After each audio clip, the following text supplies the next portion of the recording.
Vamos lá, então? Bom dia, sejam todos bem-vindos, os que chegaram antes. Vamos começar até por causa do horário. Hoje a gente trouxe o professor Matheus para fazer uma prosa aqui com a gente. Eu acho que terminando esse ciclo de palestras que nós promovemos e chamamos de Conexões BEA. A primeira palestra foi do Fernando, que trouxe para a gente também uma conscientização sobre as boas práticas de manejo. Tivemos uma palestra do Mauro Lúcio, que é um parceiraço nosso, e trouxe uma visão bem ampla de sustentabilidade na pecuária, daquele jeito que só ele sabe falar. E aí, para a gente encerrar esse ciclo, a gente trouxe o Matheus, que é um parceiro, amigo e professor aqui nosso. É uma alegria poder trazer o Matheus aqui para falar para a gente, e uma grande oportunidade, eu acho que para todo mundo. Então, só se apresentando rapidinho, eu e a Mariana estaremos aqui com vocês nesse bate-papo para ajudar a olhar as perguntas, enfim. Então, meu nome é Carla, para quem não conhece, eu sou zootecnista de formação e hoje eu trabalho na Beckhauser com comunicação. E a gente chama o nosso departamento, Matheus, a gente chama comunicação BEA, bem-estar animal e humano. E isso porque está intrínseco na Beckhauser a gente falar de bem-estar, não só de bem-estar animal, desde que a gente vai pensar na melhoria de um produto ou de um novo produto, porque o nosso maior cliente é o boi, que está lá contido para a gente fazer todos os tipos de manejo.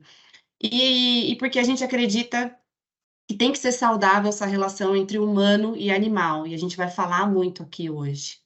E mais do que isso, ampliar o bem-estar animal e humano, porque a gente fala das boas práticas lá no campo do animal, mas fala das pessoas que também trabalham nessa rotina. Então, das pessoas lá dentro da fábrica da Beckhauser que fazem o melhor para mandar um produto de inovação para o campo, com segurança, com qualidade e com o maior conforto possível, tanto para o animal quanto para as pessoas que estão ali trabalhando, e para as pessoas ali no campo, né, que ficam nesse dia a dia, na lida com os animais todos os dias. Então, por isso que a gente diz. A Mariana é a nossa presidente, aqui, se quiser se apresentar, Mari. Bom dia. Já para combinar aí com os zootecnistas, eu sou comunicadora, sou formada em Relações Públicas, faço hoje o papel de presidência da Beckhauser. Bom dia para quem chegou agora. Eloá acabou de chegar, o professor Matheus conhece de alguns carnavais aí, Eloá, aqui de Maringá, cliente, parceira também. Tem bastante gente entrando ainda, a gente aqui é pontual, então começamos já as apresentações, sejam bem-vindos. As câmeras e os microfones de vocês, participantes, ficam desabilitados, vocês podem usar o chat para qualquer pergunta ou qualquer intervenção. E a gente vai passar a palavra aí, agradecendo a presença de todos, agradecendo demais o professor Matheus pela oportunidade desse papo. E a Carla e eu vamos ficar aqui acompanhando e a gente volta no final com as perguntas de vocês para fazer a interação aí com o professor. Uma boa palestra para todos. É só dizer que a nossa previsão é de até 1 hora aí de papo, depende um pouco do que vem de perguntas, tá? E qualquer coisa, usando o chat, vocês conseguem, se não estiverem ouvindo bem, ou se tiver alguma coisa, vocês podem comentar no chat que a gente ajusta. Bem-vindos, obrigada, professor. Ou a Carla, você vai fazer uma introdução, alguma orientação mais, amor? Não, acho que só quando o professor vai colocando a palestra dele, eu talvez tenha certeza que não preciso apresentar, acho que todo mundo aqui conhece, mas pedi até o mini currículo do professor, mas acho que eu não vou falar o mini currículo. A gente estava batendo papo aqui antes e em janeiro desse ano vai fazer 15 anos que eu acho que eu tenho a honra de trabalhar em parceria com o Matheus, a gente já trabalhou muito, em muitos projetos e muitas coisas, e é um prazer, e eu acho que eu posso chamá-lo também de amigo. O Matheus, além de... ele é zootecnista de formação, fez mestrado, fez PhD em Como chama, Matheus? Psicobiologia. Psicobiologia pela USP. Ele também foi para Cambridge fazer uma especialização. Ele trabalhou na FAO como pesquisador convidado. Hoje ele atua também como professor convidado dentro da Unesp de Jaboticabal. Ele é coordenador do grupo ético e agora tem a empresa a Bianimal. Mas eu acho que mais do que tudo isso é entender que o Matheus ele é reconhecido dentro e fora do Brasil, e eu acho muito legal essa expertise que o Matheus tem de trazer essas coisas do bem-estar animal fora do Brasil, mas adaptado para a nossa região, adaptado para a nossa realidade, adaptado para os nossos animais e para as nossas condições, né? O Matheus, ele tem muito essa sensibilidade de olhar para o problema e a dor do pecuarista e entender qual é a melhor relação humano-animal para que o processo dê certo. E quando a gente fala de bem-estar animal, e ele fala isso, uma vida, né? Não é uma questão de só olhar para o animal, mas sim olhar essa relação e que o ganho econômico ele está intrínseco nesse processo. Mas eu acho que com essa evolução, né, Matheus, a gente não é que a gente deixa em segundo plano esse ganho econômico, mas é tão bom, né, quando a gente fala de bem-estar e quando a gente vê os animais bem. Então, obrigada, eu acho que pelo convite, é um prazer enorme ter você aqui e acho que é uma grande oportunidade para todo mundo. Então, gente, aproveitem, mandem as mensagens aqui e no final a gente vai conversar com o Matheus sobre as perguntas, tá bom? Muito bom, Carla. Eu gostei desse jeito informal de apresentação, ficou muito mais bonito. Eu vou começar pelo final, parece estranho. Primeiro agradecendo, não, quero agradecer todo mundo, Diana, Carla e todo mundo aí do Beckhauser. Prazer ter a Eloá aí participando, faz muito tempo que eu não a vejo, espero que esteja tudo bem aí com a família, a filharada. Começar pelo fim agora. O Peter Singer, que é um filósofo australiano, mas radicado nos Estados Unidos, muito tempo atrás escreveu uma frase, ou criou um pensamento que para mim é muito importante. Ele disse assim: trate bem os seus animais simplesmente porque isso é bom. E é verdade, o tratar bem tem implicações, óbvio, para o animal, como eu acabei de falar, mas acaba também criando uma situação que nós tratamos bem a nós mesmos e, por uma consequência óbvia, acaba gerando lucro, acaba gerando renda. Porque, como eu vou mostrar daqui a algum minutinho no slide, a cadeia produtiva da pecuária de corte, bem como outras cadeias produtivas, tem muitas perdas com animais que morrem, animais que ficam doentes, pessoas que se acidentam, enfim. E isso tem um impacto econômico bastante importante, né? E o tratar bem, a adoção das boas práticas de bem-estar animal, tem uma redução muito expressiva nessas perdas. É aí que está o nosso lucro. Pode criar uma oportunidade de mercado, etc., com certificação. Lógico que pode. Mas isso exige um outro tipo de trabalho, que é mais relações comerciais do que manejo. Nós vamos hoje falar de manejo. Vamos lá, então, vou começar a minha apresentação aqui. Carla, por favor, me diga se as coisas estão aí aparecendo como deveriam. Ainda não ou sim? Sim, veio aqui a apresentação, a tela. Perfeito. Ótimo, então vamos lá. Bom, o tema que me foi proposto é esse aí, né? Como aplicar as boas práticas de bem-estar no manejo de bovinos. O manejo de bovinos é bem complexo, mas eu vou concentrar aqui essa análise com foco no manejo no curral. Ele começa muito antes disso, né? Começa com o manejo do bezerro recém-nascido. Tudo começa com o nascimento do bezerro, na verdade, né? E várias etapas aí do processo de criação. A gente está trabalhando com eles no campo, no curral, tendo uma relação direta, contínua, e pode ser boa, e deve ser boa ou ruim. Quando ela é ruim, a gente começa a ter esses problemas de bem-estar e, consequentemente, perdas econômicas, certo? Como eu falei antes, aí, perda por morte, perda de produtividade, qualidade de produto, aumenta risco de acidente, baixa eficiência no trabalho, retrabalho, às vezes tem que fazer a mesma coisa 2, 3 vezes. Perda de mercado, aqui já entra uma situação que pouca gente presta atenção, né? A gente fica muito susceptível à crítica e essa crítica pode causar restrições por parte de consumidores ou até de grandes companhias, empresas que estão atuando como intermediário nesse negócio da cadeia produtiva da bovino de corte ou da carne bovina.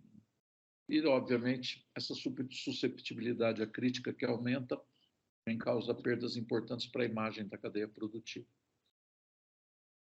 Eu não vou aprofundar nisso, mas, como eu falei antes, eu vou focar aqui nas rotinas de manejo no curral, que começa antes de chegar no curral, né? Como é que eu conduzo os animais do pasto, do curral do confinamento até o curral de manejo, e depois todo o processo de acomodação e condução dos animais dentro do curral e as práticas que a gente executa lá, apartação, contenção.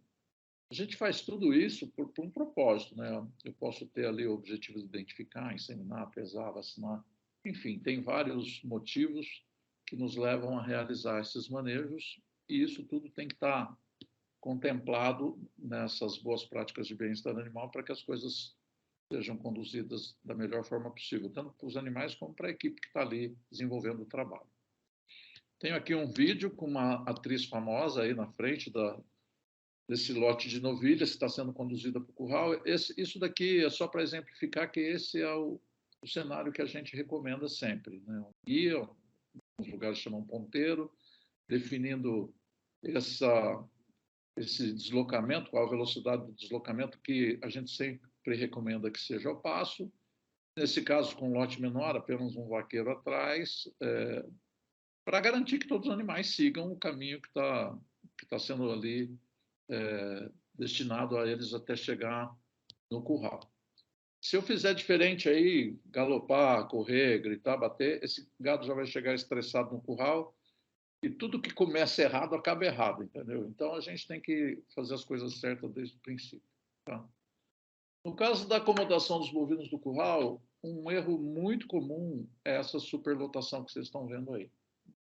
Esse vaqueiro que está aqui na foto atrás, montado aqui, não tem controle nenhum desse rebanho que está aí, desse lote de animais que está aí. Esses animais não se sentem confortáveis em uma situação como essa. Então, isso causa estresse. Tem um sério risco de acidente, como eu vou mostrar a seguir, né? Muitas vezes a gente, pela falta de controle, não sabe nem bem por que aconteceu o acidente. Foi o caso aqui, ó, uma situação semelhante àquela que vocês viram na foto anterior. Essa novilha, o gado amontoou num canto, essa novilha estava mal posicionada perto da cerca, quebrou o pescoço, né, pela pressão do lote sobre o corpo dela, e o rapaz está aí sangrando para tentar ver se salva alguma coisa. Mas esse salvar é significado de perda, né? Uma novilha como essa aí, por exemplo, que estava ali com um propósito totalmente diferente de reprodução, acabou morrendo por uma falha de manejo elementar, que é essa questão de superlotar o curral. E isso, infelizmente, é regra, né? A gente vê isso muitas vezes em várias fazendas por vários lugares do país, com um detalhe, né? Um curral cheio assim, independente do que você vai fazer, acaba que os animais passam muitas horas aí nessa situação estressante, sem água, sem comida, com o desconforto do calor, normalmente uma alta radiação solar aumentando ainda mais esse desconforto térmico, e com todos os riscos que eu já mostrei no slide anterior, fiz comentários. Então, aqui já fica uma mensagem: o curral é um local de trabalho, não é um local para manter os animais parados. Então, ele tem que ter uma dinâmica, eu tenho que entender, para cada um dos processos que eu relatei antes, se é vacinação, se é inseminação, eu tenho que entender qual o tempo necessário para desenvolver esse processo e levar para dentro do curral apenas os animais que eu consiga trabalhar num determinado período de tempo sem colocar eles nessa situação estressante aí. Por isso, alguns anos atrás, a gente começou a desenvolver esse conceito de currais com piquetes anexos, barateando muito a construção, porque tem sempre aquela conversa de curral para 1.000 boi, curral para 500 boi, mas para quê 1.000 boi, 500 boi? Você não consegue desenvolver o trabalho com 1000 boi, dependendo do que você vai fazer, nem o dia inteiro de trabalho você consegue trabalhar com 1000 boi, mas a nossa perspectiva é que esse movimento do gado dentro do curral contemple um período de 1, 2 horas, né? 1 hora é difícil, mas 2 horas não é. Então, esses animais vão ficar onde? Vão ficar nesses piquetes anexos, e aí você tem que organizar a equipe para desenvolver o trabalho de uma forma que tenha fluxo, ou seja, que não pare, né? Que não estresse os animais. Um ponto importante nessa dinâmica aqui é que o animal que já foi trabalhado não passa mais nem 1 minuto dentro do curral. Né? Se o destino dele é voltar para o pasto, ele daqui já sai com uma porteira aberta para um desses piquetes. A fazenda aqui está... Carla lembra dela, fazenda bonita lá no Pará, né? Já sai direto do curral para um desses piquetes, onde ele tem água, onde ele tem comida, e se for possível, o ideal seria ter mais sombra, também ter condições de conforto mais...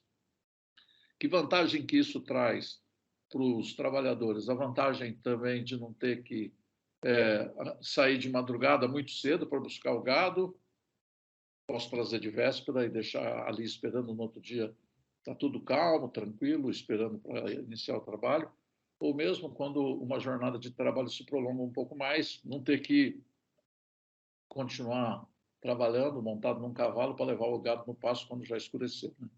Essa estrutura também favorece o bem-estar das pessoas que estão ali trabalhando, além de todas essas vantagens que estão listadas aí do lado. Tá? Esse é um exemplo, essa daqui é a fazenda Ana Amélia, que está em Rancharia, no estado de São Paulo. Esse curral foi construído esse ano. É um curral relativamente grande, por uma questão de decisão do produtor. Aqui, ó, essas áreas, esses curraletes aqui atrás, é um local onde como ele tem genética, ele faz a apresentação dos animais para venda, lá dos reprodutores para venda. Essa área aqui na frente é toda uma área destinada a casqueamento, com pé dilúvio. Então, podia ser muito melhor se não tivesse toda essa condição. Mas o mais importante aqui é vocês entenderem, essa aqui é uma área de pátio de manobra para os caminhões, uma necessidade de embarque e desembarque. Mas aqui, ó, piquete, piquete, piquete, piquete. Esses 2 piquetes aqui de trás são bastante grandes, inclusive garante aquela condição, favorecendo o animal para passar uma noite ou aí para começar o trabalho de manhã ou para voltar para o pasto no dia seguinte, no final de um dia de trabalho. De onde saiu uma ideia dessa? Não aparece do nada. Isso aqui foi uma experiência vivida que deu origem a essa ideia. Isso aqui é em Naviraí, no Mato Grosso do Sul. Essas vacas estavam passando por um diagnóstico de gestação com toque, e a gente viu as vacas que estavam vazias, ou seja, não estavam prenhas, estavam sendo soltas aqui para esse curralete aqui do lado direito, né, da saída. O tronco está aqui nesse lugar que está escuro, e as outras, as prenhas, a fazenda é muito boa, Santa Marta, estava saindo para o lado esquerdo, que não cabia, né, nesse cercado aqui, ficava muito apertado, então tinha uma porteira aberta dando acesso a um piquete que vocês estão vendo o capim aqui atrás. Ó. Vamos ver a reação dessas vacas. Olha só.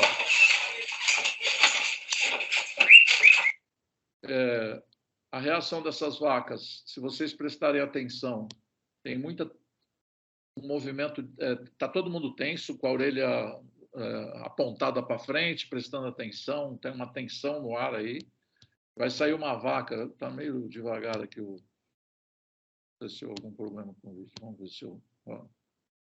Bom, vou fazer um resumo para não perder muito tempo. Sai uma vaca aí que passou pelo toque, uma dessas aqui sai e vai bater na outra lá na frente. Então, tem uma tensão social, tem uma tensão pelo manejo, está tudo complicado aí para a vida desses animais, certo?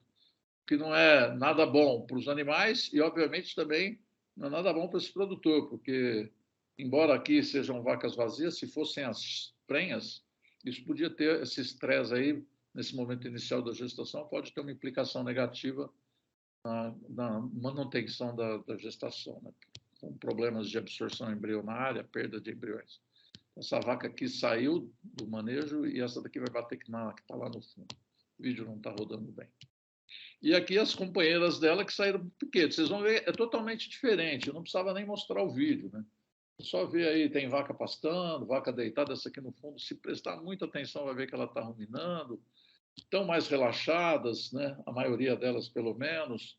tem sombra, tem um capinzinho ali, o piquete, o ideal é ter um manejo melhor do piquete para não deixar esses malhadores aí, essas áreas sem produção de capim, né? Mas foi aí que surgiu essa ideia, certo?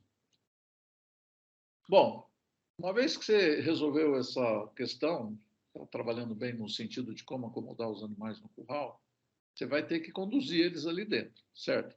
E essa condução, ela também pode ser bem feita ou mal feita. Isso aqui é uma fazenda, vamos ver se esse vídeo roda, no Mato Grosso do Sul. Essas vacas aqui iam ser submetidas à vacinação.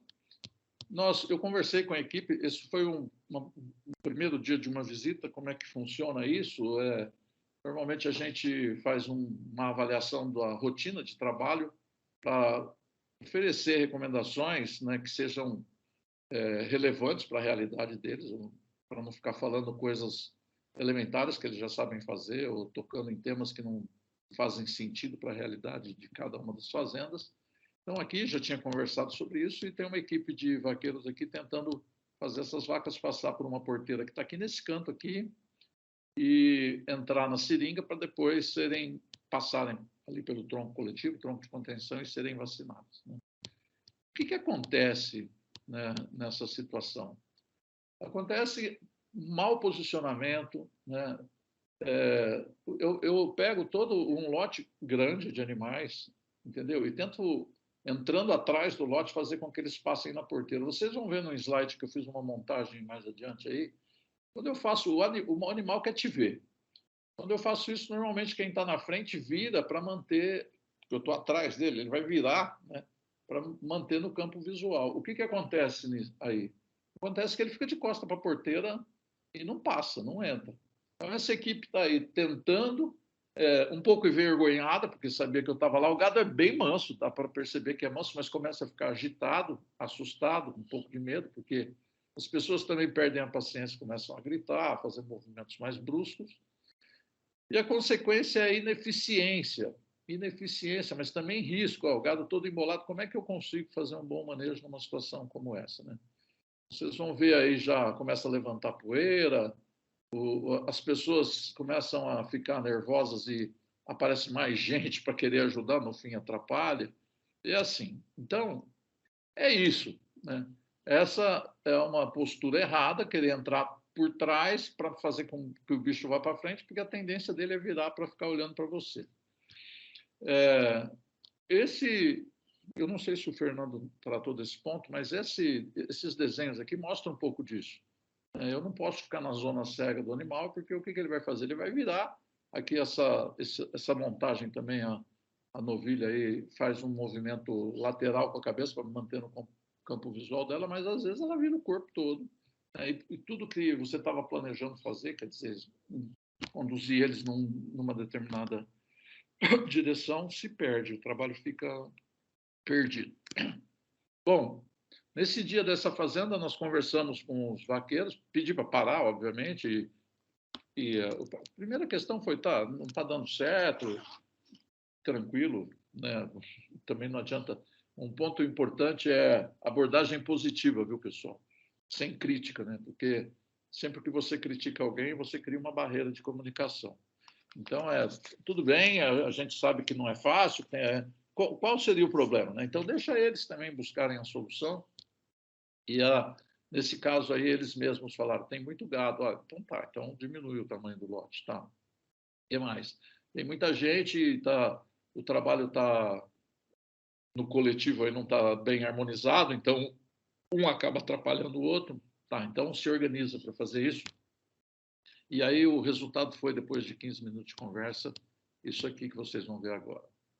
Vocês estão vendo, já tem menos gado lá dentro dessa área do curral, só 2 pessoas. Estão com a bandeira na mão, ok, mas vocês estão vendo que tem alguém posicionado aí do lado, se mantendo no campo visual dos animais, que na linguagem dos vaqueiros é afinar o gado, né, para passar na porteira.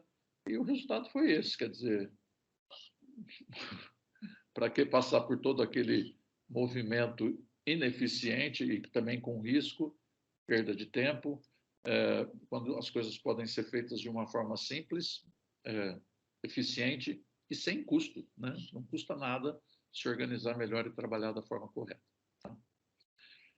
Alguém aí poderia, já nesse momento que apareceu o pessoal trabalhando com a bandeirinha, perguntar aí, como é que, o que é melhor, né? Usar a bandeira ou não usar a bandeira? Esse conceito que foi criado aqui no Brasil, chamado Sem Nada nas Mãos, que tem origem numa proposta de manejo de baixo estresse feita por esse senhor aqui, que é chamado Bud Williams, e a proposta da bandeira, que foi criada pela doutora Temple Grandin. Então, as duas formas de trabalhar são classificadas de manejo de baixo estresse. No caso do uso da bandeira, tem que lembrar que a bandeira é um prolongamento do seu braço e ela deve ser utilizada para orientar o movimento do gado, né? Não é para assustar o gado, nem para bater no gado. Então, aí já seria um erro. E no caso do Sem Nada nas Mãos, que é um nome que foi criado aqui no Brasil, nos Estados Unidos e Canadá, onde isso tem origem, é chamado de Bud Williams, em homenagem ao senhor que criou o manejo, já falecido, Bud Williams Stockmanship, né? E ele trabalha com posição corporal, né? Sempre eu vou entrar em detalhe aqui, mas como é que você se posiciona. Quero deixar claro que a bandeira sozinha também não faz milagre. Ela tem que estar acompanhada dessa posição, postura corporal. Tá? Bandeira, então, como eu falei, um prolongamento do seu braço, que facilita teu trabalho.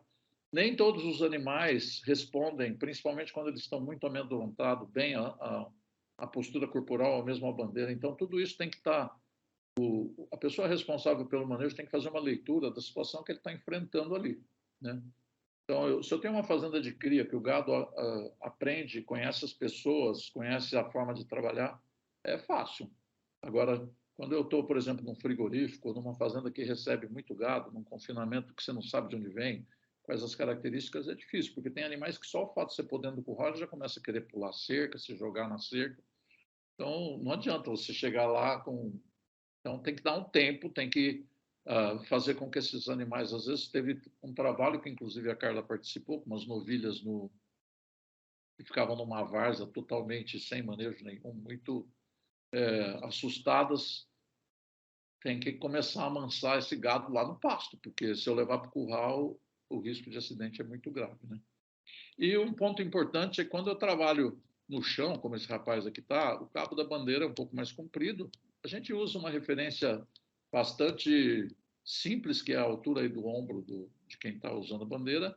Agora, se eu estiver trabalhando em cima da plataforma, lá já na área de manejo mais intensivo, no tronco coletivo, por exemplo, eu vou usar uma bandeirinha de cabo mais curto, um comprimento de um braço, para não criar uma dificuldade de trabalho ali com a vara que, ao invés de me ajudar, acaba me atrapalhando. Aqui tem um exemplo disso, né? Essas bezerras estavam sendo manejadas aí para vacinação de brucelose. E olha só, ele leva quantas ele decide levar e tem postura corporal. E vocês vão ver que as bezerras têm que passar por uma porteira, elas ficam indecisas, algumas viram.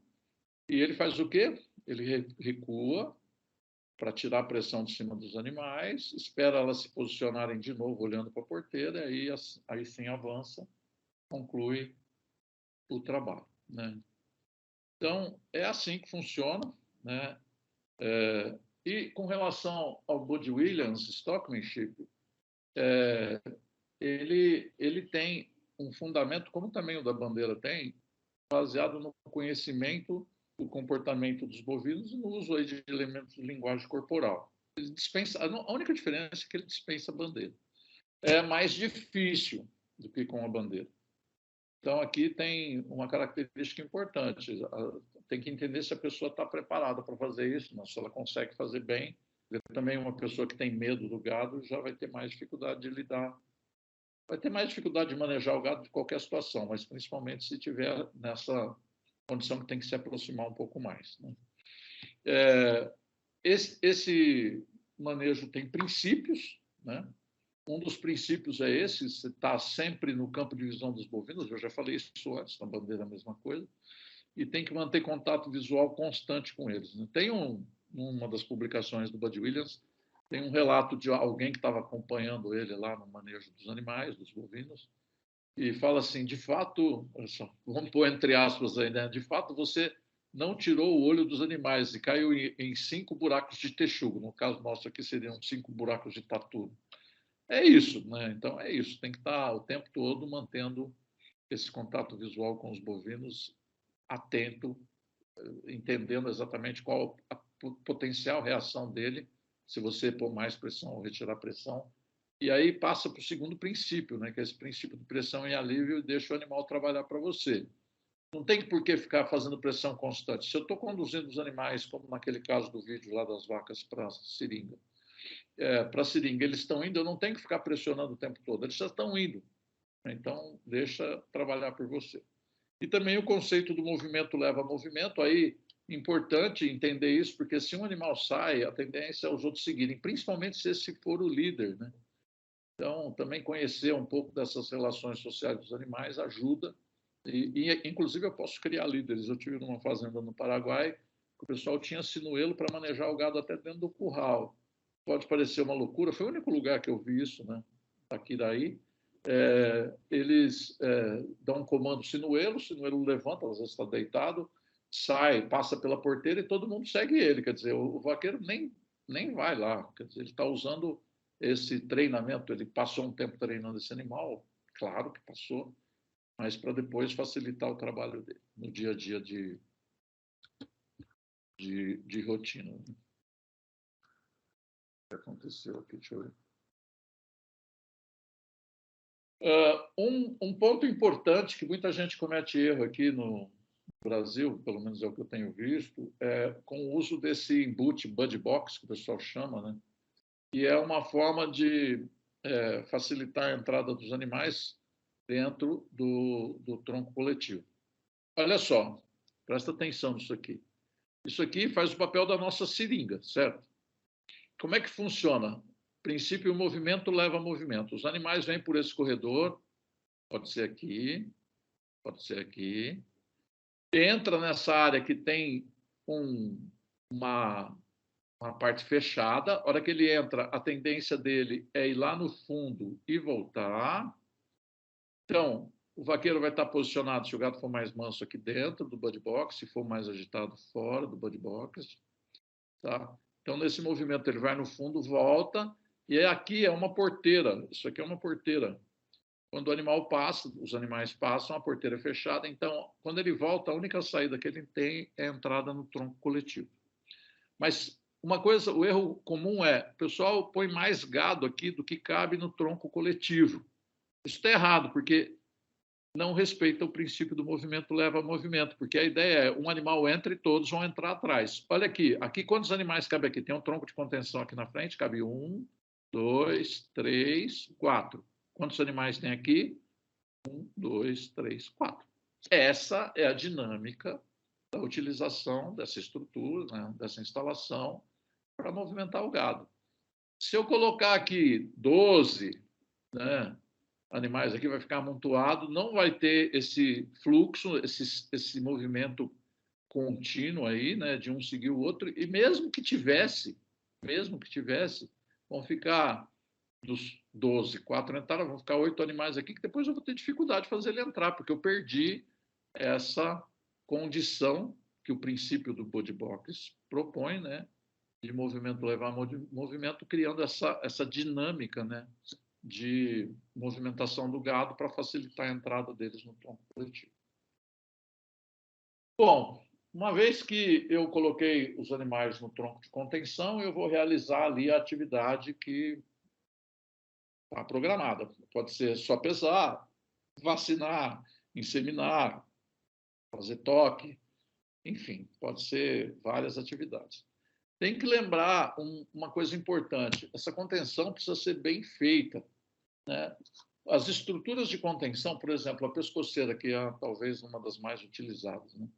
Ela não está ali para dar pancada no animal ou prender o animal, ela está ali prender no sentido de parar o movimento dele. Ele está entrando, eu não quero que ele saia.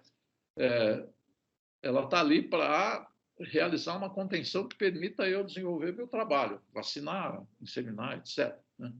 Então, aqui, ó, um exemplo de uma boa contenção, né? Esse aqui com esses troncos que tem essa característica aqui mais do Brasil de porteira na frente, para o animal e depois, com calma, a agilidade, mas sem força, eu faço contenção sem ficar dando pancada no pescoço, na cabeça do animal. Certo? É fácil? Não. Exige habilidade, exige calma, né? Inclusive, essa calma está associada a muitas outras coisas, como, por exemplo, as porteiras, janelas, enfim, essas estruturas que abrem para dar acesso para o trabalhador e para o vaqueiro ao corpo do animal, elas não precisam ser jogadas com aquele barulhão o tempo todo fazendo, batendo, batendo. Ela pode ser fechada com mais tranquilidade. Então tem que ter um pouco de autocontrole para transformar esse ambiente de trabalho aí melhor para os animais e também para o trabalhador. Lembrando, né, que o estresse nesse momento para o animal é momentâneo, é curto, o tempo que ele vai ficar contido. O trabalhador, se ele tiver que conter 400 animais, é o dia todo. Né? Então, ruídos, esforços desnecessários são muito mais prejudiciais para a equipe que está trabalhando do que para cada um dos bovinos que passou por ali e saiu depois de máximo alguns minutos. Né? Um ponto importante, eu sei que a Beckhauser é preocupada com isso, trabalha com o equipamento da forma certa, é o desenho da pescoceira. Né? Então, tem muitas empresas aí colocando pescoceiras, ou algumas feitas até artesanalmente, com essas saliências que estão destacadas aqui. Né? Aqui tem, o pensamento é, aqui eu vou prender o bezerrinho, aqui eu vou prender o bezerrão, aqui eu vou prender a mãe dos bezerros. Ninguém fica com a cabeça parada aqui. E essas saliências aqui só tem uma, né? Um espaço para prender aqui embaixo, uma saliência no meio, espaço para prender aqui em cima. Isso aqui causa o maior risco de contusão no pescoço. Se pegar o nervo radial, não sei se vocês repararam no primeiro slide, quando eu falei de perdas econômicas, um animal com as patas da frente dobrada, aquilo é uma lesão de nervo radial. O risco de não levantar é enorme, quer dizer, levou uma pancada ali, causou um processo inflamatório, ele não consegue se manter em pé apoiados nas patas dianteiras, e o risco dele morrer é real. Tá?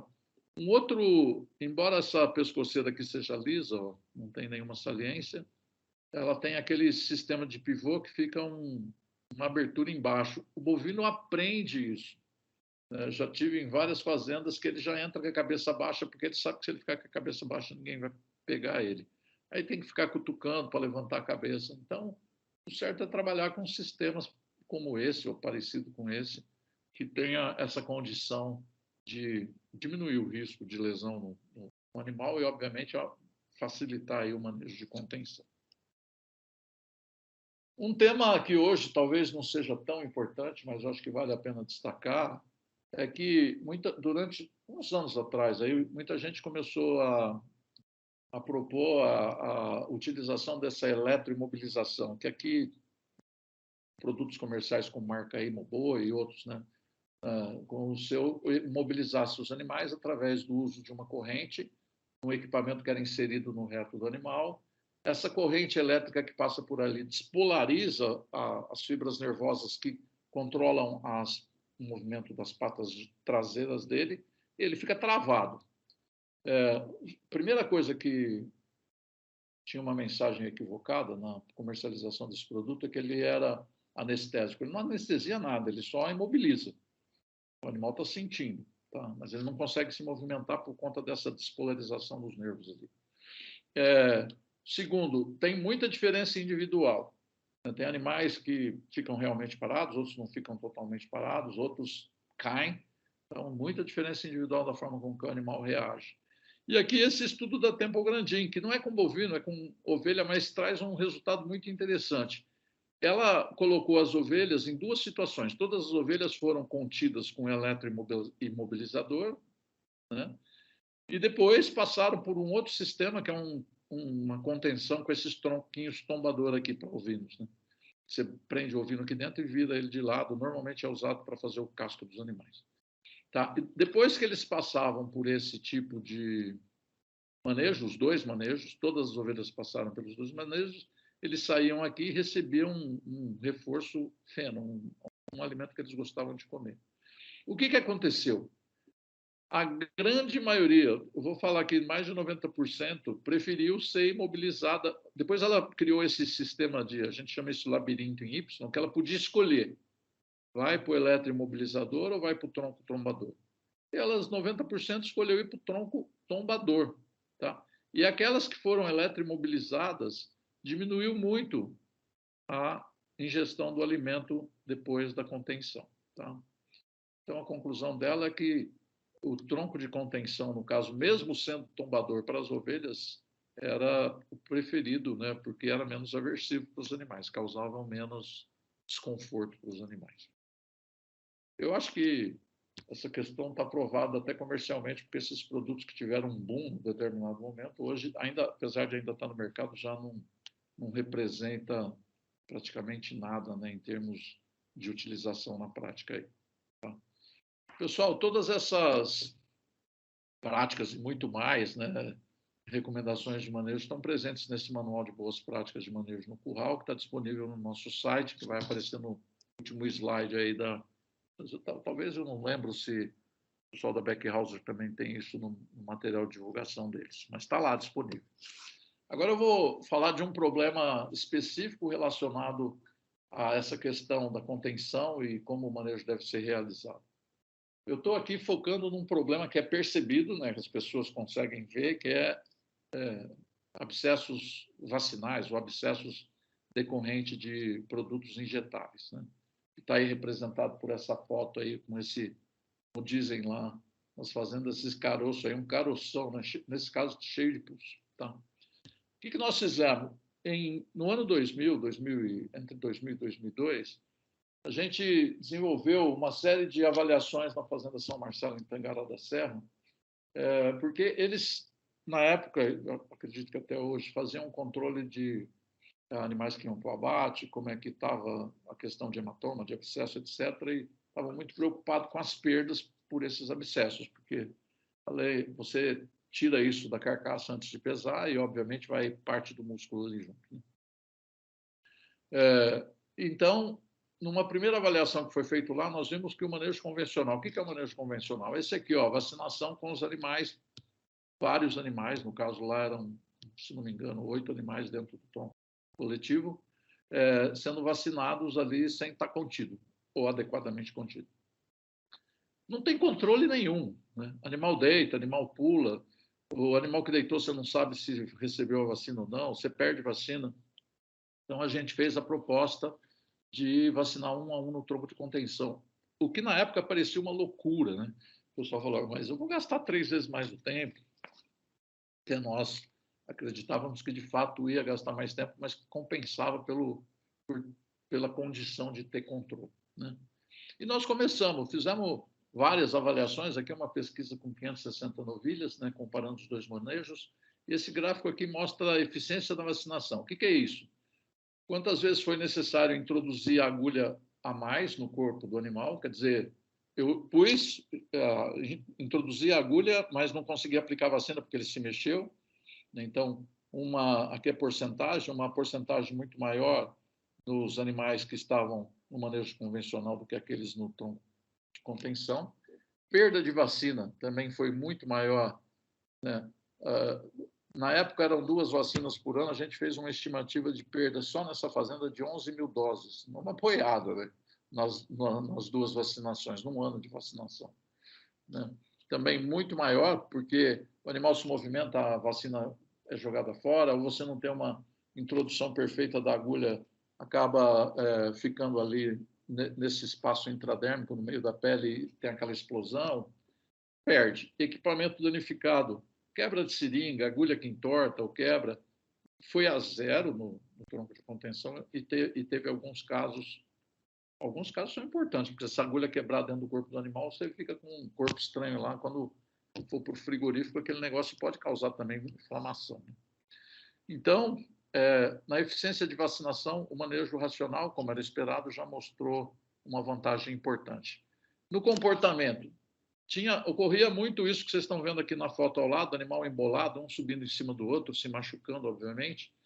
Então, a gente teve uma redução dramática de todos esses problemas, subir sobre o outro, deitar e pular, quando os animais foram manejados 1 a 1 no tronco de contenção. O que significa isso? Mais controle. Alguém pode falar, é óbvio, lá não tem como ele subir sobre o outro, ele está sozinho, mas esse é o controle.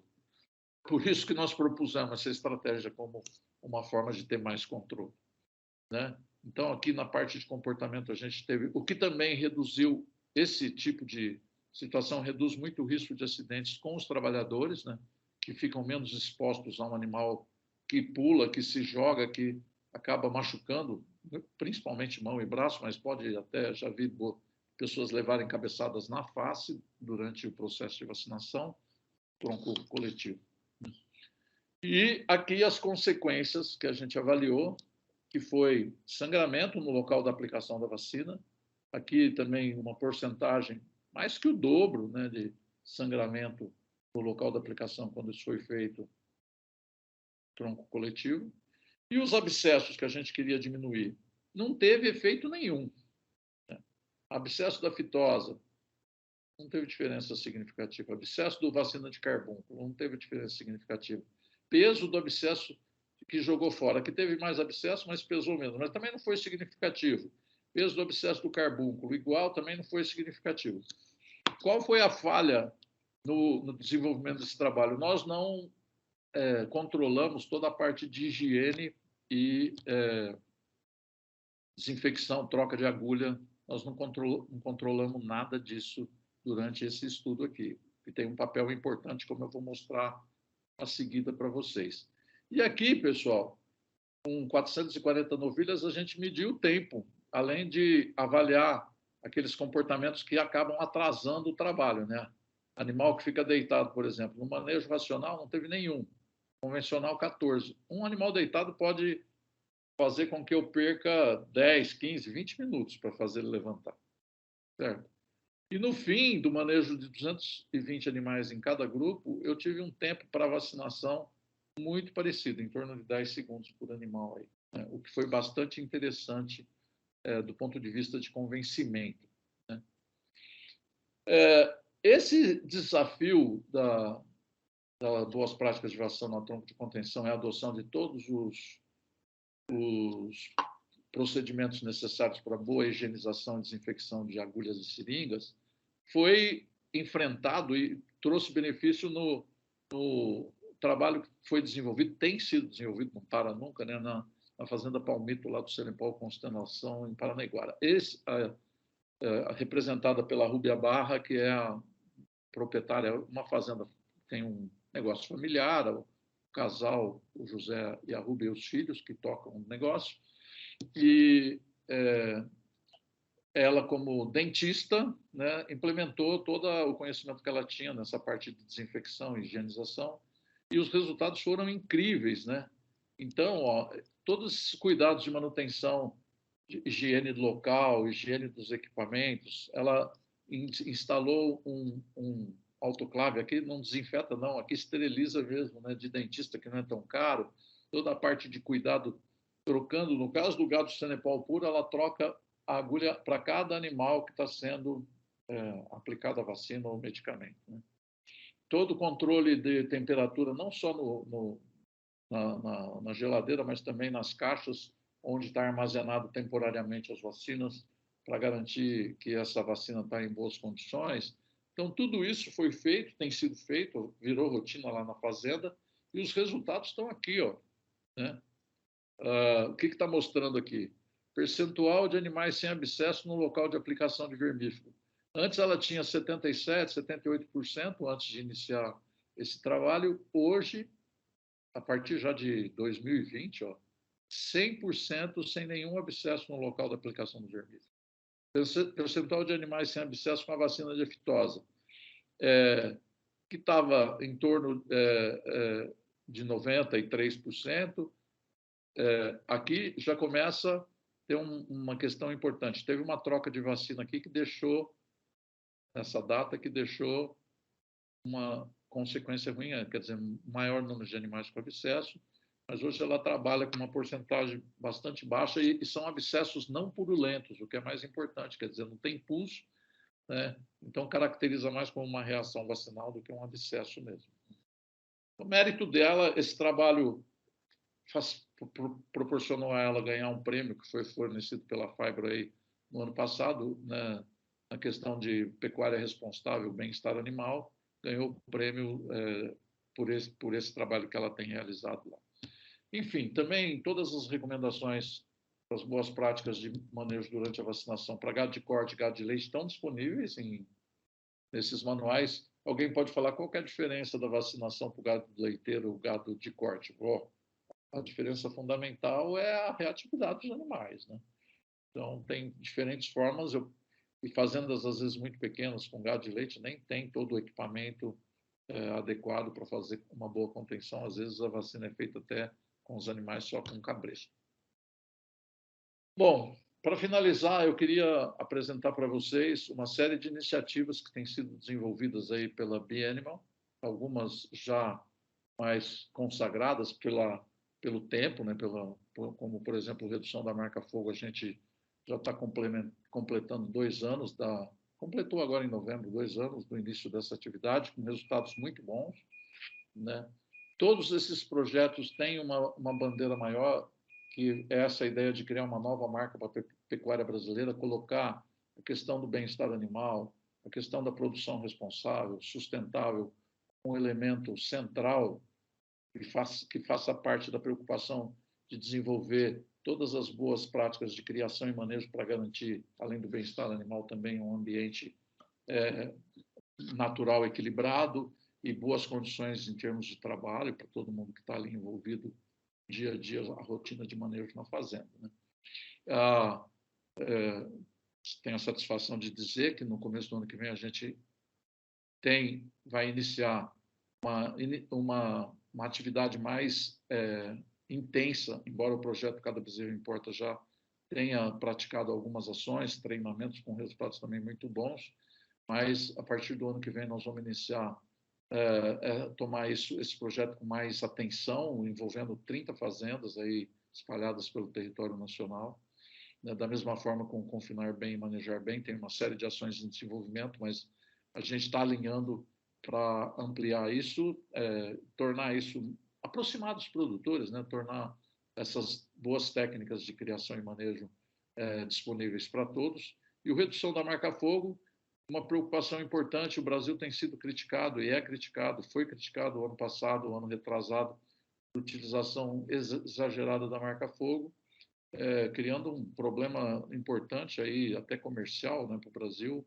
PETA, que é uma ONG de defesa dos direitos dos animais, lançou uma campanha mostrando imagens aqui do Brasil de marcação da vacina de brucelose na face das bezerras, dizendo que a gente marca a face das bezerras para ter um couro de boa qualidade que vai ser usado para fazer o banco dos carros de marcas famosas. Essas marcas famosas não gostaram nada de ter o nome deles associados a essa prática e estão começando a demandar, querer saber por quê, como, onde que está acontecendo isso, e obviamente isso acaba tendo um impacto comercial. E a gente também está envolvido num contexto específico da questão da saúde e bem-estar animal, é um módulo de saúde e bem-estar animal dentro do Fazenda Nota 10, para promover essas boas práticas. Hoje, em aproximadamente 400 fazendas que estão integrando esse projeto aí, né? Agradecendo aqui também, aproveitando para agradecer a Beckhauser pelo apoio, né? Já é uma parceira já de longa data, mas especificamente nesses projetos aí já está diretamente envolvida no Cada Bezerro Importa, e a gente espera ter mais resultados para apresentar em breve para vocês, trazendo avanços nessa área aí das fazendas de cria. Então, para finalizar, é isso. Não adianta a gente pensar diferente ou entender que as coisas não funcionam assim, mas, no fim, a responsabilidade das atividades relacionadas à cadeia produtiva da carne bovina é nossa, né? E o futuro dessa cadeia produtiva depende do trabalho que a gente está desenvolvendo ou vai desenvolver. Então, o futuro da cadeia depende do nosso trabalho. Então, a gente tem que estar consciente das demandas da sociedade, tem que estar consciente das necessidades dos animais também, porque a gente quer produzir bem, produzir com equilíbrio, produzir com responsabilidade, e o tema bem-estar animal é um elemento importante nisso tudo. Tá bom? Muito obrigado aí pela atenção, fico à disposição para responder perguntas. Matheus, obrigada. Muito obrigada. Nós temos algumas perguntas lá no chat, mas eu queria cortar um pouco a fila, até aproveitar a sua fala. A gente escuta muito, né, que a pecuária é bruta, rústica, sistemática, e que tem muita coisa que é tradicional, enfim, a gente escuta muita coisa no campo. E esse assunto da redução da marca-fogo, alguns podem sentir uma sensibilidade e assim, uma dúvida, como que eu começo a falar ou como eu toco nesse assunto da redução da marca-fogo com o cara lá na ponta?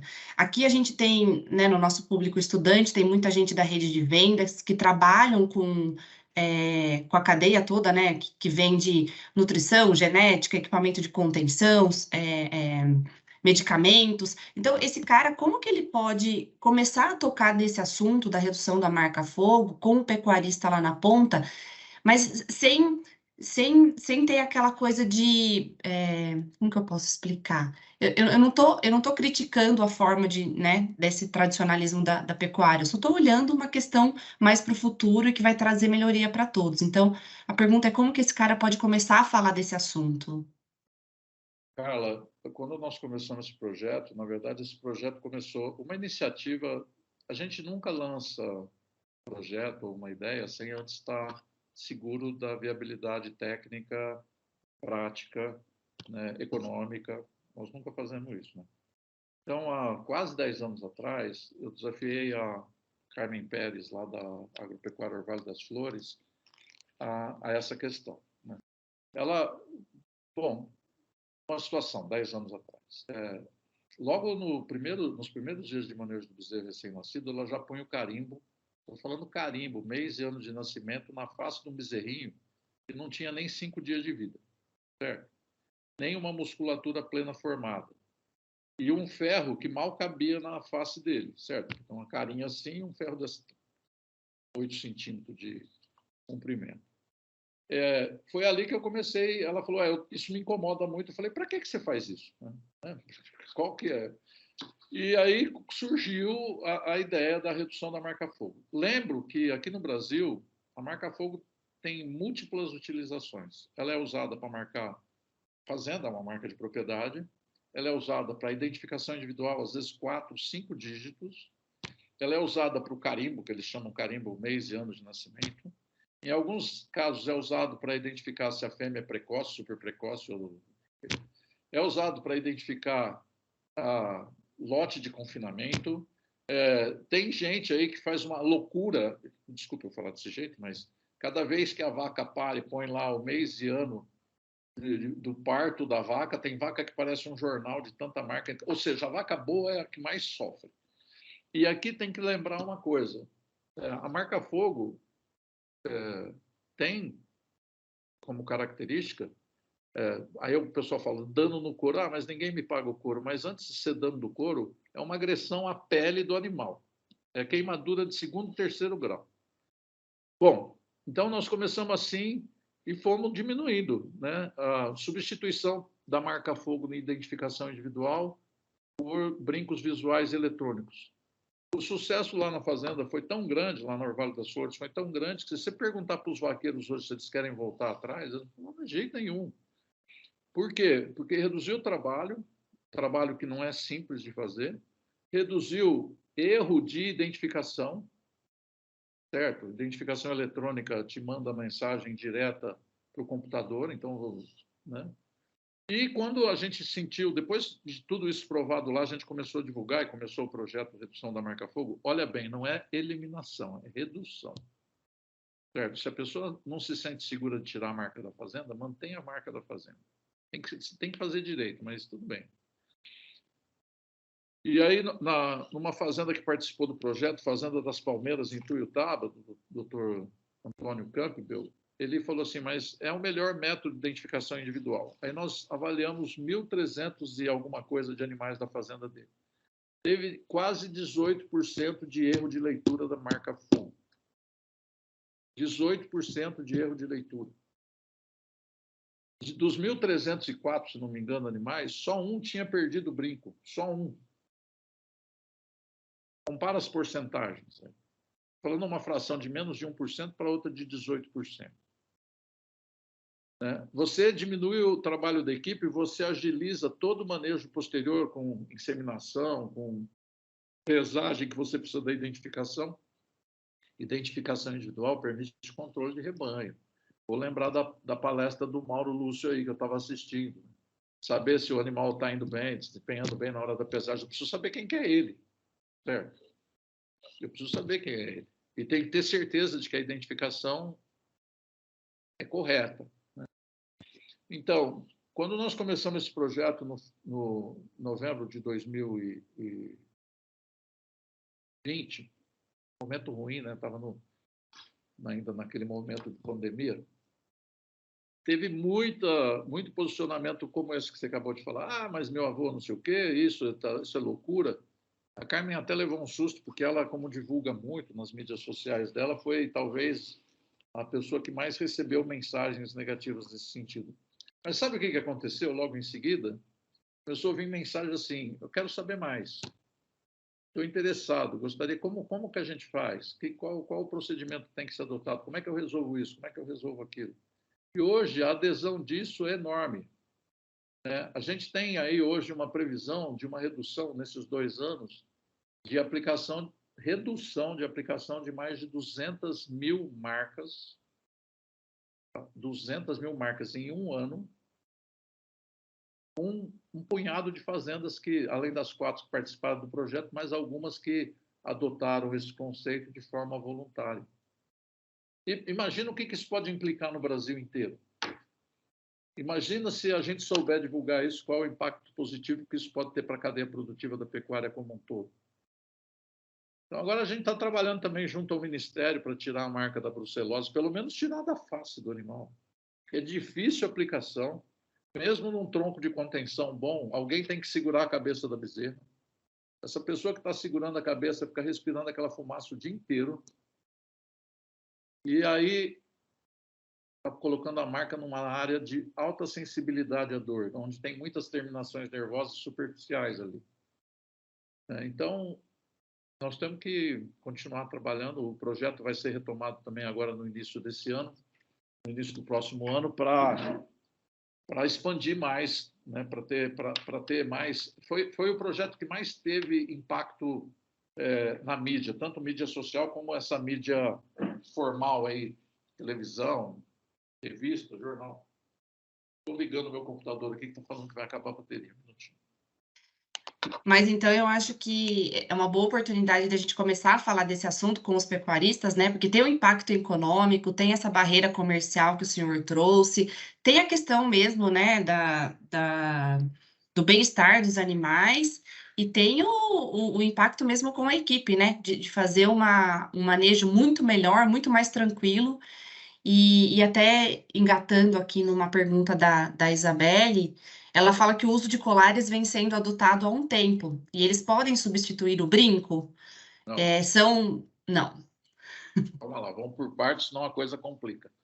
Primeiro, eu quero deixar um depoimento aqui. O seu Antônio Campbell, lá da Fazenda das Palmeiras, estava bem resistente no começo. Ele, para nós, é o melhor exemplo, né? Então, a gente foi lá, pusemos um estagiário, vai fazer você lembrar do tempo que você passou aqui. O Vitor ficou lá uma semana acompanhando o manejo, fazendo todas as anotações lá que tinha que fazer. E o resultado foi incontestável, onde a gente viu aqueles 18% de erro de leitura, né? Números ilegíveis. O pelo cresce, às vezes a marca não fica bem aplicada, às vezes abre uma ferida e muda o número. Tem um monte de razão para isso, certo? Bom, mas depois de implementada o processo de redução, as boas práticas na identificação animal, vamos dizer assim lá, ele me mandou uma mensagem assim: professor, estou aqui para apresentar para o senhor um resultado. Antes, na nossa rotina de trabalho, a gente gastava 6 horas para fazer tal atividade, tal, de identificação, de entrada. A fazenda só engorda boi, né? Então compra animal já para engordar. A gente gastava 6 horas para fazer esse serviço. Hoje nós estamos gastando 4. Entendeu? Sabe o que é isso? Vai lá perguntar para a equipe deles se quer voltar atrás. Ninguém quer. Entendeu? Com relação ao colar, é o seguinte: o colar tem uma outra função. O colar foi desenvolvido até, Mariana, Carla e todo mundo que está assistindo aí, dentro do projeto Cada Bezerro Importa. Como é que você faz o acasalamento? O que é acasalamento? na linguagem dos vaqueiros de novo, saber quem que é a mãe e o bezerro, o filho dela, né? Para fazer a identificação do bezerro. Então o pessoal leva todo mundo para uma remanga, ou faz um rodeio lá no meio do pasto, em algum lugar, e começa, o bezerrinho está lá no pé da mãe, pega ele, marca, sabe quem que é a mãe. Mas com o tempo, o que vai acontecendo? Com o tempo, os bezerros deitam, as vacas andam para lá, andam para cá, andam para lá, para cá, aí você pega o bezerro, quem que é a mãe daquele bezerro, né? Não tem problema. Pega, põe um laço, puxa ele, o que já não é uma coisa legal, com um bezerrinho de poucos dias de vida, e a mãe vai seguir. Tem momento que segue 4 vacas. Quem que é a mãe? Perde um tempo enorme com isso aí. Então, o que a gente está fazendo? Ou fez também um projeto piloto desenvolvendo lá na Carmen. Testamos tudo, viu? Testamos o tipo de colar, qual o elástico. É elástico, não pode ser corda, não pode ser arame, porque se enroscar, perde o colar, mas não perde o bezerro, entendeu? Eu prefiro perder o colar do que perder o bezerro.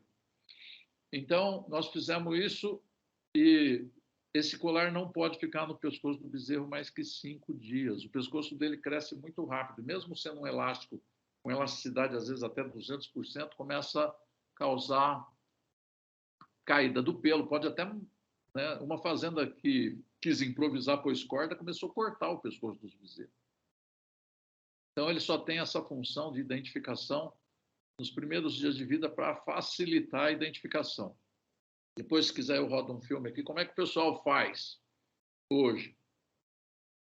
Fazenda Agropastoril Rio Corrente. Foi interessante lá. 2 unidades, uma no Pantanal e outra no Planalto, em Coxim, no Mato Grosso do Sul. Resultado incrível, entendeu? Fui lá, passei um dia lá com eles, o pessoal do Planalto já sabia o que fazer, como fazer, foi sensacional. O pessoal do Pantanal foi mais resistente, mas vai lá ver hoje. Então, a vacada chega com os bezerros, passa as mães para um lado da remanga, os bezerros ficam do outro, já fizeram até um cercadinho para diminuir o espaço para facilitar o trabalho dos vaqueiros, ficam nesse cercadinho. Tem o colar, eu sei quem que é a mãe, por que eu vou ficar brigando com a vaca, tentando descobrir quem que é a mãe? Tá? Então, aí eu tiro o colar, como eu falei, até 5 dias no máximo. Né? A São Marcelo foi o lugar que a gente adotou o colar pela primeira vez. Imagina, cara, nascer 60, 70, 80 bezerros, você tem que fazer isso no dia seguinte do nascimento, sem saber quem que é a mãe. Vai lá ver hoje, então o pessoal faz direto e o resultado é excelente, mas tem que ter esses cuidados aí que eu falei.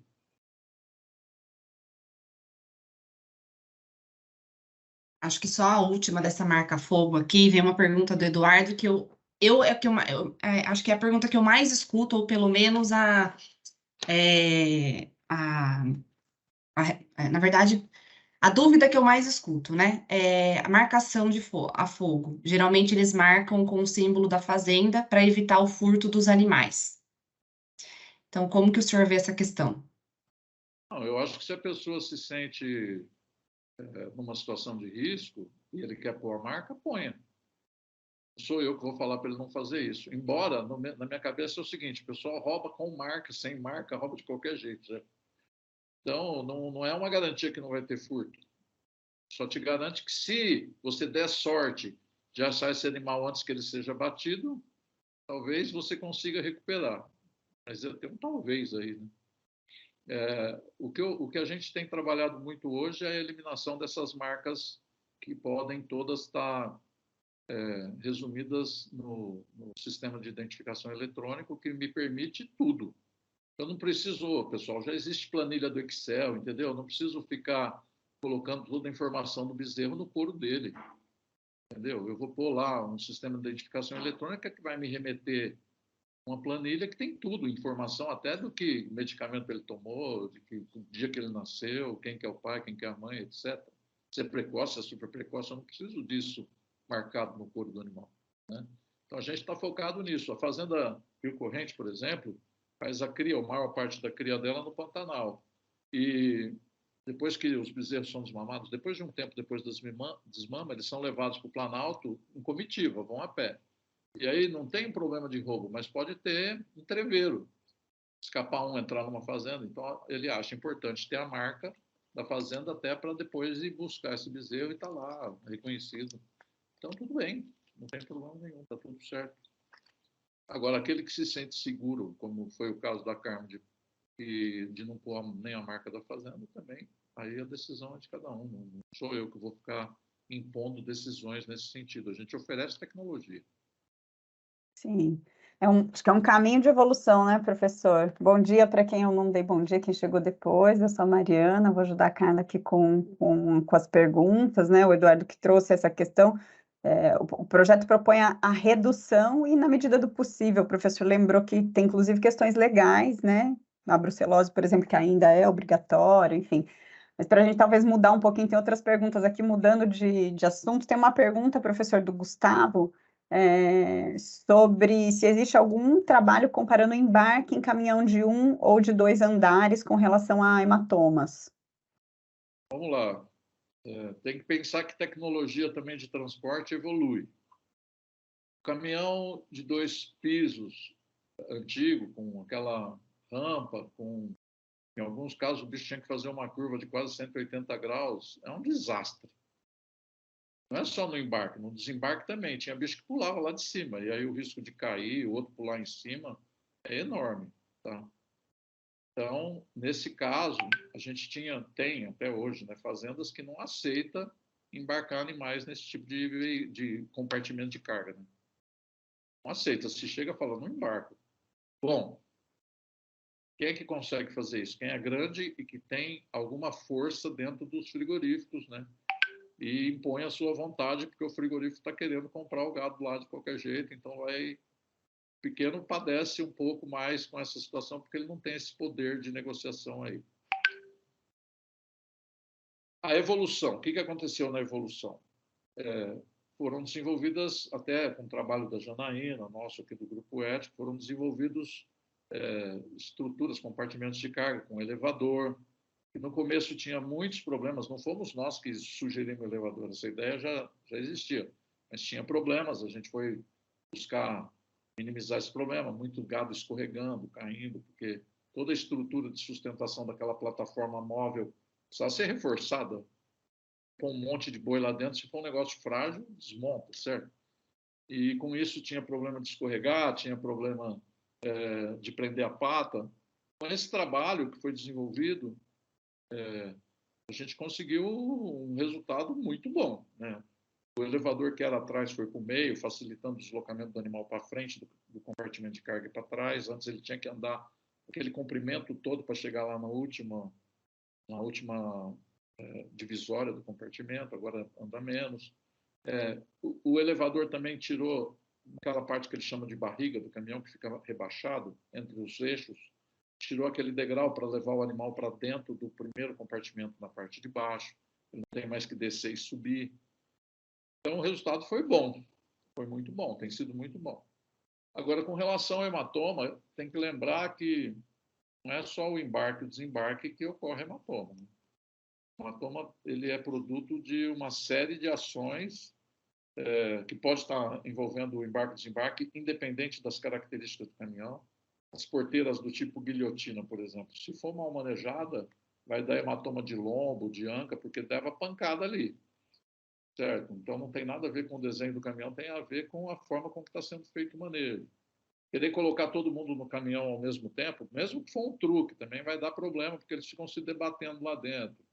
A gente tem aquela recomendação de leva o número de animais que cabe em cada compartimento de carga e vai fazendo o embarque de forma progressiva. Tem a forma com que é feita a direção, a densidade. Tem trabalhos nossos, mas também do campo, aí mostrando que se eu aumento muito a densidade, todo mundo quer pôr um boi a mais para economizar, certo? Se ele deitar, ele não levanta, e o outro vai pisar em cima dele. Como é que esse motorista está executando a direção desse veículo? Curva, freada. Então, tudo isso está influenciando. Então, tem que ter atenção a tudo, né? Não é só tipo de caminhão. Mas uma coisa que a gente recomenda, está bem claro no nosso manual, é que a equipe da fazenda seja responsável pelo embarque e que antes de começar o embarque faça uma vistoria no veículo, compartimento de carga do veículo, no veículo também, para ver se está tudo em ordem, e não aceitar embarcar em compartimentos de carga ou veículos em más condições. Muito bom. Voltando para dentro do curral, agora, o Tiago colocou aqui uma pergunta sobre o Bud Box, professor, de bons exemplos de uso no Brasil. Como é que está o uso dessa ferramenta, dessa estrutura no Brasil? E se o senhor tem bons exemplos para compartilhar? Olha, eu sinceramente não tenho acompanhado as fazendas que a gente trabalha, a maior parte delas não utiliza o Bud Box. Agora, eu conheço muitas fazendas que fizeram o Bud Box e não usam. Não usam por quê? Porque não seguiram os princípios do Bud Williams.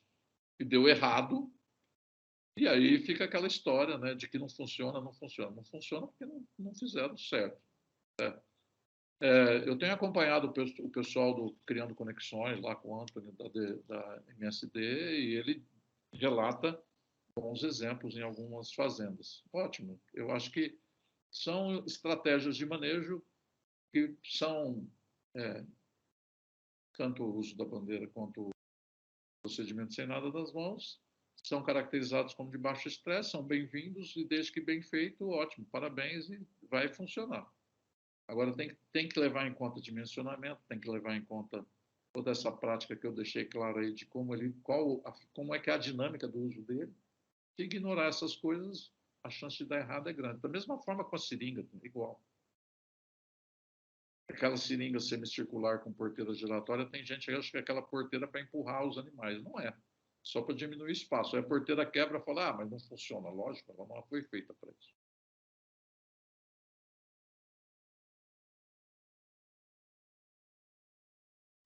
Muito bom.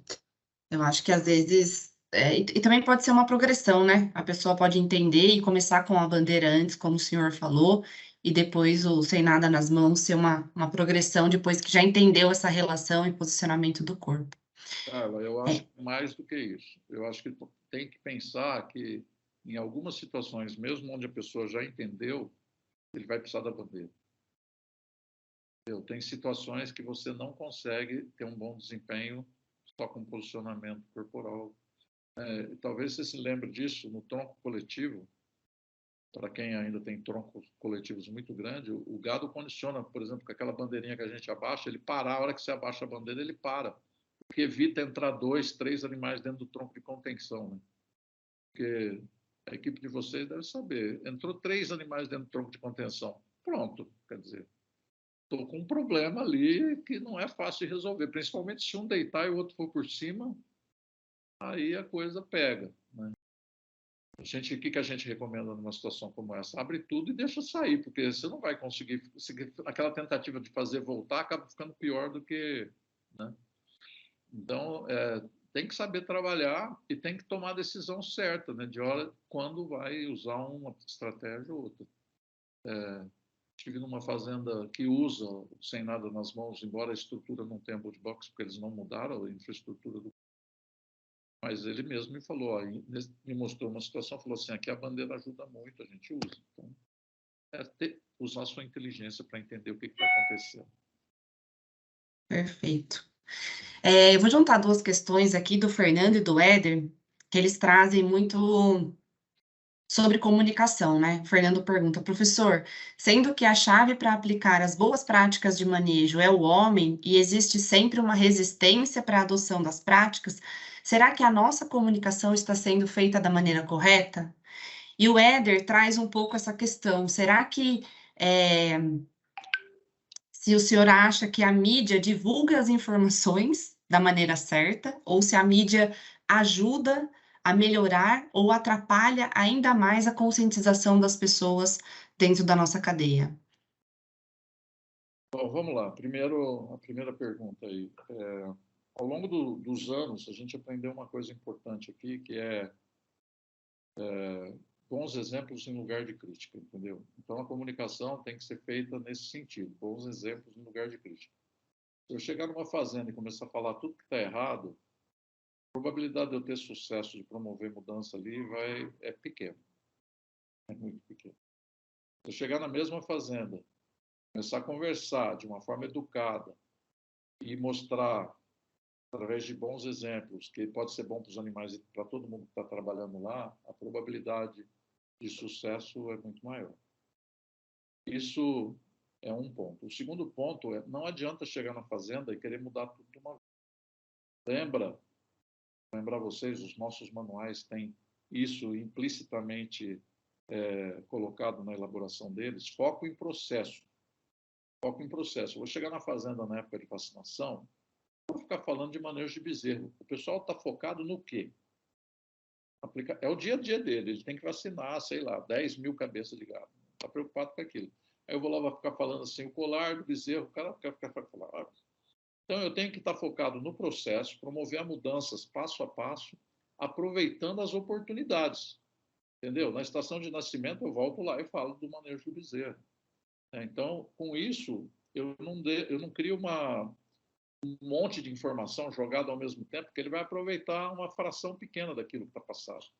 E se eu estiver tratando do tema que faz parte da preocupação dele naquele momento, porque ele está trabalhando com aquilo, a chance dessa fração ser maior aumenta. Tá? Porque ele está ali, ele está vendo o que foi falado, ele está vivendo. Né? Rápido, assim, em seguida, na sequência. Né? Ou às vezes até no mesmo momento, porque às vezes está dando treinamento no momento que está sendo executado o trabalho. Então é isso, esses são os pontos importantes para ter sucesso nessa comunicação. É óbvio que tem outras barreiras, né? Tem pessoas que não acreditam, tem uma certa descrença, tem pessoas que são teimosas, aí você tem que lidar com isso, né? Eu aprendi uma coisa também importante com o tempo, que é eu estou ali para passar conhecimento, passar informação, ou até discutir outras possibilidades, levando em conta o conhecimento das pessoas que estão lá no campo também. Eu não estou ali para fazer, quem vai fazer são eles, né? Então, normalmente, quando eu saio de uma fazenda, eu deixo uma mensagem assim, ó, pessoal, agora é com vocês, entendeu? Se der tudo certo, mérito, palmas para vocês. Se der tudo errado, a responsabilidade é de vocês. Eu não estou aqui, né, para fazer o trabalho. Essa é a função vossa, não minha. Né? E normalmente dá certo, o que é bom, porque depois você volta e aplaude para reforçar, para mostrar que eles estão indo bem. Com relação às mídias, depende de que mídia que a gente está falando. A mídia não social, essa mídia tradicional, jornal, gosta muito de novidade. Né? E sempre tem uma novidade que parece melhor que a outra. Isso é um problema, porque nem sempre é melhor. Então, não tem uma ponderação sobre riscos e benefícios.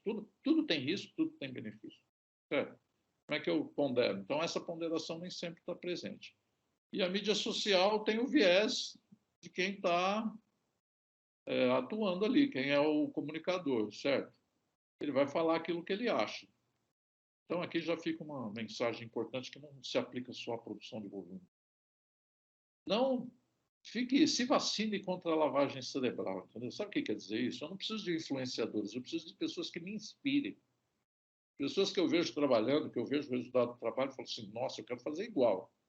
Não pessoas que ficam falando na minha cabeça, querendo me convencer que o jeito que ela faz ou o que ela pensa ser certo ou errado é o que vale.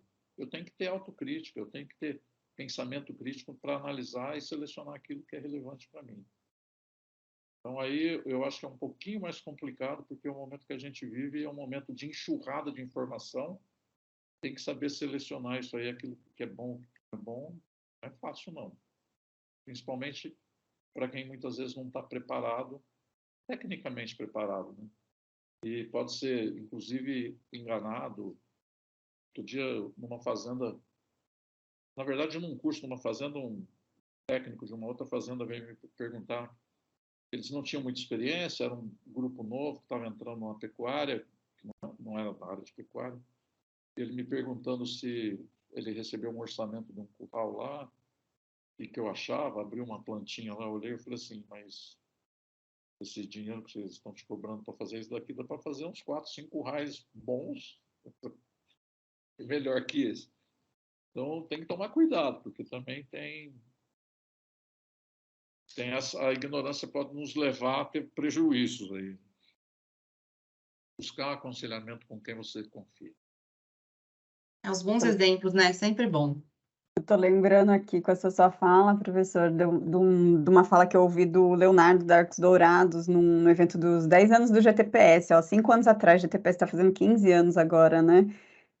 lembrando que todos nós somos comunicadores nesse cenário de agora, né? Então ele falou, como é que a gente fala da cadeia, como é que a gente fala da pecuária bem feita? Falando, sai daqui, posta lá você que você participou desse evento, mas tenta, né, leva a informação e compartilha na sua roda de amigos, de pessoas que são de fora do meio, o que é bom. Então acho que fica o convite, e eu queria trazer para a gente fechar uma última pergunta, da Dayana, que fala um pouco do papel dos técnicos aí da academia, né? A Dayana é zootecnista, está no nosso time agora, entrou com a gente, está completando um ano de casa e veio nos ajudar a retomar o projeto do 100. Aproveito para reforçar o convite que das 11h30 ao meio-dia, no Dia a Dia Rural no Terra Viva, todas as quintas-feiras, o professor Matheus tem um quadro lá com o Tavinho falando de manejo, e hoje vou estar com ele, a gente vai falar um pouco sobre isso, sobre treinamento, essa retomada do projeto nosso do 100, e a Dayana disse que na época dela não teve uma abordagem estruturada sobre manejo racional e bem-estar animal na universidade. Como que está isso hoje? Se tem uma diretriz que determina esse tema ser incluído na formação acadêmica? E aí, se o senhor quiser aproveitar para trazer já um último recado para a gente ir para o fechamento. Diana, lamentavelmente não. Lamentavelmente não. A academia não está preparada para isso. A gente ainda tem uma herança histórica de que a produção animal, no caso particular dos bovinos, ela está alicerçada principalmente na nutrição, esquece, talvez agora um pouco mais em melhoramento, mas no passado nem melhoramento também era um tema secundário, melhoramento genético. E manejo é algo pouco falado, às vezes até esquecido dentro da academia. E isso, obviamente, varia de uma universidade para outra, de uma faculdade, de um curso para outro. Na mesma universidade, posso ter ações diferentes em função da iniciativa de professores que também têm escolas diferentes. Está tendo uma renovação dos quadros aí das universidades, mas nem assim essa renovação não garante que possa ter uma mudança dramática, porque a formação desses novos quadros também traz esse viés, essa história de longa data aí, né? O que eu acho é que, se tiver algum estudante aí ouvindo, ou alguém que está ligado à universidade, é estimular os estudantes a buscar bons exemplos também, entendeu? Recentemente eu tive um grupo de estudantes daqui de Jabuticabal, que foi para uma fazenda no Mato Grosso do Sul e estava castrando bezerro, e o veterinário responsável lá, laçando, jogando no chão, fazendo aquela castração, sei lá, de 100 anos atrás, e mandou a molecada fazer. E eles foram, até teve um que levou um coice lá, né? Vieram me mostrar os vídeos, uma cara assim de, olha só, eu olhei, não ri, não pode rir dessas coisas. Eles, todo mundo rindo, né, do colega lá levando um coice, eu não ri, eu falei, mas, desculpa eu usar essa expressão aqui, mas foi a palavra que eu falei para ele, mas vocês são bestas mesmo, né, porque estão arriscando a se machucar, arriscando a machucar os animais, fazendo um trabalho sem nenhuma qualidade técnica. Para quê? Então, a gente ainda tem essa influência, né, da brutalidade, que foi um tema colocado no começo aí, de que o animal é bruto porque a gente faz ele ser bruto. E aqui uma questão até também de uso, querer competir na força com eles não parece ser algo muito bom, né? Um bicho com 550 quilos, eu pesado, hein? 95, vai dar certo isso daí, né? Então, força bruta, ele vai ganhar. Eu tenho que ser mais inteligente que ele. Aí as boas práticas de bem-estar animal vêm nesse sentido, certo? Totalmente nesse sentido. Então, é assim que eu vejo. Vai demorar um tempo, né? Hoje, a gente tem um resultado mais consistente quando treina o pessoal das fazendas do que quando treina colegas. Colegas, que eu quero dizer, veterinários, agrônomos ou tecnistas que estão no campo. Porque eles também têm esse background, essa escola antiga, achando que é normal fazer mal feito. Não é. Não é normal. O tema deu ibope, aí tem mais alguns comentários dos estudantes e zootecnistas que passaram pela academia falando de como foi, né, de como tá hoje, tanto da UEM quanto da Unesp de Tupã. Gente, eu queria agradecer de novo a presença de todo mundo, mas o agradecimento final, estou chamando um outro cara aqui na conversa, que abriu esse contato, o professor Matheus conheceu há algum tempo, está aqui assistindo, comentando também, José Carlos Beckhauser, meu pai, é o presidente do conselho da Beckhauser, nosso pioneiro, e quem, quando conheceu o Renato dos Santos, veterinário, e entendeu que precisava olhar para o boi como um cliente, também trouxe isso para dentro da empresa, trouxe essa bandeira de olhar para isso no desenvolvimento dos produtos, então eu queria convidá-lo para fazer o agradecimento final aqui para nós. Eu permitir o microfone. Agora é só você abrir aí seu microfone, está liberado. Isso. Bom dia, bom dia. Pois é, uma satisfação grande mesmo de ouvir com essa serenidade aí, com essa objetividade e principalmente no olhar de não crítica, né, de contribuir que o professor Matheus fez e trouxe. Porque, é claro, a gente vê em todos os lugares os absurdos, os erros, mas é a falta de conhecimento ou o esqueceu de fazer, e porque alguém chega trombando, eu nunca vou somar, né? Parabéns por isso, professor Matheus, e gratidão mesmo de estar perto, assistindo, né? Passam muitos filminhos aqui quando a gente ouve, e o público que trouxe bastante contribuição, muitas perguntas, a condição aí que as duas moças da Beckhauser fizeram, a Daiane também participando lá com sugestão e pergunta. Eu acho que o meio acadêmico ele tem bastante importância, mas não tem ninguém melhor aí em todos os lugares, né? Cada ser, cada humano é um bicho que está relacionando com o animal.